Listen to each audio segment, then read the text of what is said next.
Welcome to the SDA Housing Podcast, brought to you by NDIS Property Australia.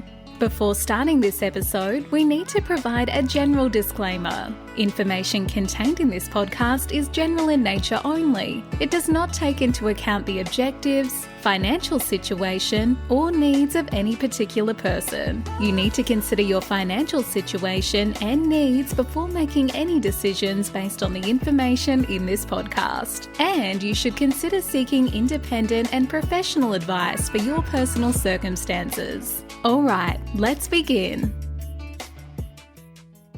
Hello, everybody. My name is Min, and I'm your host for today on the SDA Housing Podcast, a show that explains, highlights, guides, and brings awareness about all things SDA in this ever-changing NDIS world. Today's episode is a follow-up to a recent episode we did, that myself and Debbie did, episode 194, which was titled, Improve Livability, What Does the Future Hold? And I guess I just wanted to publish this episode just by myself. The year's over, I guess. Everyone's gone on holidays. And just elaborate more on some of the things we spoke about on the episode 194.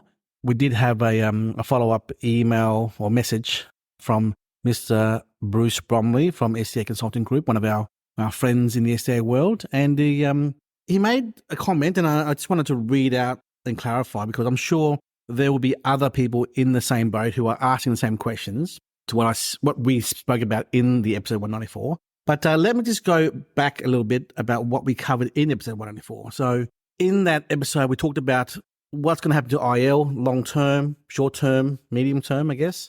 In the short term, we know what the status is. It's still in play. Medium-term is we should see it back into, see it possibly okay with regards to people who are already developing and building IL. But long-term is the part where we don't know. We're at the mercy of the government, the NDIA, NDIS, Minister Bill Shorten, in confirming what is going to happen from there. The comment that Mr. Bruce Bromley, our friend, made a mention to me directly was, and I quote, "I heard your discussions about the dual key robust houses. What happens when both participants choose to go into the kitchen and all hell breaks loose? Who carries the liability?" And that's a very, very valid comment. I also sat down with a friend of ours, our organisation, Mr. Brad Fuller, an SDA provider. He also shared that same concern. But when Debbie and myself sat down with him with the floor plan to show him the floor plan that we have seen in the past and how it can be modified to suit the requirements of a dual key, a robust house, it made him realise that there was a possibility of a solution here. And the solution really is a temporary solution, because right now we don't know what we should be doing with regards to IL as a category, because we're waiting for the decision of the government. But in response to Bruce's comment, this is what I said to him in writing. I said to him, "Hi Bruce, thanks for your feedback, but just to clarify if there is a misunderstanding, I've put my thoughts below in greater detail to show you where I was coming from. Obviously, you don't put two robust participants into the same dwelling that could ignite a volatile situation, as you've said above. But remember the 80-20 rule. 80% of robust participants cannot share. This is common knowledge that we all know. We've spoken about in the past few years. And 20% is able to share. But this podcast that we published last week, episode 194, isn't about robust. It's about IL. It's an IL play. The likely outcome, if you listen to the podcast, was worst case, one robust participant in this dual key dwelling. Should IL be phased out? Remember in this last episode that Debbie and I hosted, I said, this concept plan which we're talking about is either two ILs with two OOAs, or two robusts with two OOAs, or one robust participant with one OOA, or one robust participant with two OOAs. And we could even also see this concept design we're talking about as a SIL house as well, to create flexibility for providers, SIL providers, to manage their participants. So I'll continue on with what I said here with Bruce. It's all about the flexibility for the SIL provider to manage the care how they see fit in a safe environment. And I clearly stated this. This is about IL, this specific robust dual key I spoke of in the previous podcast. I presented this one floor plan I spoke about to several other providers, SIL and SDA providers, and they all agreed with my assessment. Bruce, your comments are valid, but your words assumes no robust participants can share, which isn't 100% true. Only 80% true. 80-20 rule. It also assumes that we are taking robust participants only. This is not the basis of a podcast episode. My podcast was simply, what if IL is completely removed? As an investor, if you can't afford HPS with the Class 3 design category plus the fire sprinklers, and you can't afford FA, and you don't we don't know if robust is the way to go because robust houses really are one tenants, right? Then what is the alternative if IL is a question mark? So, and I said to Bruce, please listen to it again just to hear my words. I keep on saying it's only my opinion. Continuing on with my my message to my message back to Bruce, I sort of did that podcast without much pre-planning. I just spoke about this idea and this concept and giving my opinion because no one else has come out to say anything for the last 7 days because it's just all this confusion. My solution was to throw out in the ring an idea or a concept floor plan or a solution to help investors along the way with the uncertainty because I may be wrong, sure, but it also may be right as well, okay? My design that I speak of, which is still a work in progress, is not meant to house every single robust participant in Australia. I just want to design it, modify it with some other providers and just get the concept going and show other OTs and also share it with your office, Bruce, SDA Consulting Australia or SDA Consulting Group, but also show it to other SIL providers who are actually doing this kind of care and want flexible design houses in the rural remote areas as well. So this is just one opinion. I'm happy to bring you on board the podcast show, Bruce, just to discuss in the new year. I'm interviewing lots of different people in the SDA market to get their different perspectives. But to answer your question, what happens when all hell breaks loose? And this is my answer. I'm sure lots of providers out there are questioning this whole, a dual key robust, really? Will it work? What if all hell breaks loose? True. It's my answer. 2 carers will be on site, one on each side of the dual key, which also happens to have a common kitchen and common living area as well, additional second living area, lounge. So 2 carers will be on site and will manage the conflict that should happen and get to that moment. The 2 OA carers on site at 24/7.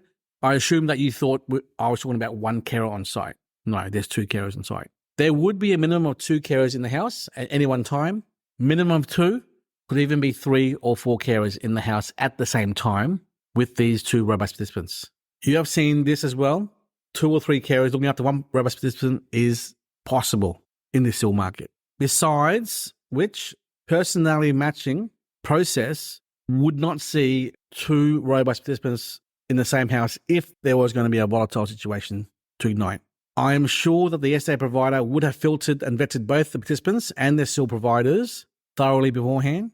And to be honest, at the moment, it's just too rare to see duplex robust houses being built across Australia. It's too costly to build them and it's too hard to get them approved with council. It is longer and more expensive to build robust duplexes, that's for sure. And also, if you weren't going to build a robust duplex and you're building a normal robust house, they're not financially attractive enough for investors to jump into them because you're looking at $900,000 for a 3-bedroom, 3-bathroom spec design house for robust for 1 tenant only. And when you're looking at $90,000 rent gross before costs, minus costs, you're looking at 7 to 8%. So 10% gross costs, 7% net costs. Sorry, not many investors are looking at this as an attractive investment option in SDA. This topic of robust, which works and doesn't work, is not the purpose of this podcast 194. It's been covered before by yourself and myself over the many years, and I don't need to go over them again. This is about IL. But I do take on board your comments, and you are probably right. No argument there. Again, this is only my opinion on helping investors think of an alternative to just withdrawing from the market and sitting on the fence and not investing anymore, which is not what the scheme wants or you and I want. We want to see the SDA as a sector where investors can adapt to change and still contribute for the greater good of participants. An equilibrium needs to be sorted out and a solution needs to be executed. I put my idea out there and welcome all experts to throw their ideas and the answers into the ring to give the marketplace some IL solutions, given the government's stance on IL right now for 2024. And I conclude this by saying to Bruce, I'm no means a robust expert. This is your area. I'm only learning myself as an organisation here with our staff. And I certainly always value your advice and technical knowledge. We love your work and we always promote it to everyone we can. We're all learning in this space. And at the moment, in the IEL confusion in December 23, I thought it would be good to open the discussion openly with our opinion, or my opinion. Thank you for your feedback, as I will now create a follow-up podcast, which what I'm doing right now. And I hope that we can create some synergies on thoughts and solutions to alleviate some of the confusion out there. It will be good to show our listeners that we have some dialogue between yourself and myself, and that if anyone wants to reach out to your office or my office, we can discuss it further. There is no one-size-fits-all out there when it comes to floor plans. And Bruce came back to me today with a response. The problem we have as providers for this type of dwelling is the use of restrictive practices. You would not be able to put in one place to prevent participants from accessing kitchen area long-term, etc.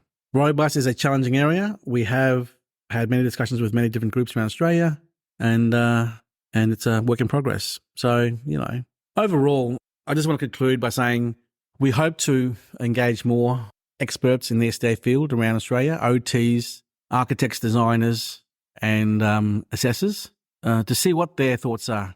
I mean, what is a good design that we can play with and work with at the moment, given the uncertainty of IL overall? At the moment, we are all in a holding pattern, waiting for something. I spoke to another provider who said he was doing his best to tell the investors who are ringing him up about certain areas around Perth and Melbourne and whatnot, who are about to settle on blocks of land for IL builds. He's telling them just cancel them, cancel the deal and walk away and reassess again in the new year. Once there's more clarity from the NIS about the IL, maybe you should look at doing purely a HPS house or doing nothing at all. Or maybe this dual key design house. So there's no right or wrong answer at the moment. It's just what can you do to hedge your bets as an investor. If you can afford HPS, just go ahead and modify the design and build it the HPS design with your builder, if that is in high demand in that location you're looking at. If there are too many happening out there in the marketplace, we've got to think about what alternative designs or locations you can consider should that be the case. But in the last 6 months, 5 months, a lot of real estate agents and marketers and spruikers have been out there promoting IL as an investment package for SDA investors, saying, look at these great returns. The yield is 20%, 25% return. But the problem with those transactions are they're in, and I excuse my French, they're in areas, okay? If you're building product in areas, you're going to get results. If the government is pulling IL and you haven't started your construction build yet, it's a product. Let's be honest. In a area, possibly by a builder. So pull the plug and walk away, my friend. Now, if you've got balls of steel, and you feel like there's massive demand and there's multiple providers saying we want the IL or robust, whatever it is, then sure, go for it. Okay, that's your call. But remember, don't always believe who you're talking to or who you're listening to. Just be wary, hedge your bets, be aware of the changes in this space, and do your research and future-proof. Okay, we don't have all the answers. We're merely guessing ourselves. Everyone's guessing what the outcome is going to be, but all you can do is, for now, know that IL is still in play for the next 2, 3, 4 years. If you can get your build completed soon and filled up, I'm sure it'll be fine with your IL tenants, participants in the IL house that you're going to own. But if you are an investor who's getting an IL build in the same street, in the same estate, in the same suburb as so many other investors, then be very, very careful, okay? Because you're paying $100,000 more than what you should be paying for a normal house. So you're overcapitalizing is the word there. But listen, I do wish you all a very happy, Merry Christmas and a safe festivities of the break. Hopefully we'll get this podcast published in the next, before the end of the year, and have a few more interviews with other contacts I've had in the SDA world to give you some thoughts as well. Having spoken to Brad last few days ago, he said to me, I get so many calls ringing up, talking to me about this podcast, and I sort of laughed about it because I said to Brad, really? We don't get much feedback because he goes, oh, no, they always ring me and tell me about how awesome the podcast is. So it's great to hear that our podcast, which is now coming on 2 years now, almost 2 years as of February 24, is having such a profound impact on the investor world.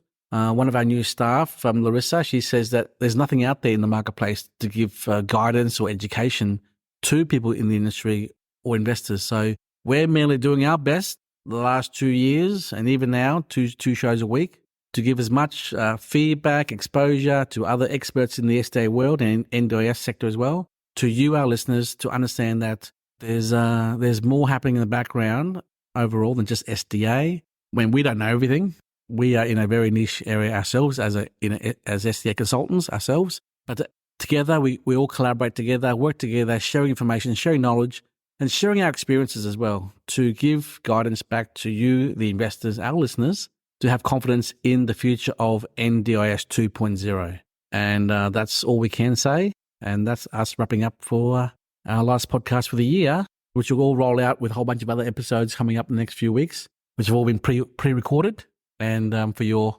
listening. So have a good Christmas and Happy New Year. And we'll see you around in the new year when we get back in the office on January the 8th. And all the staff are rearing to go after a 3-week break to help you, the investors in SDA. Have a good day. Bye-bye. We hope you enjoyed this episode. Please make sure you are subscribed and following us so you can keep in the loop with all of our upcoming episodes. We would really appreciate it if you could leave us a 5-star rating, a written review, and to share this podcast with those that could benefit. Until next time, catch you on the next episode.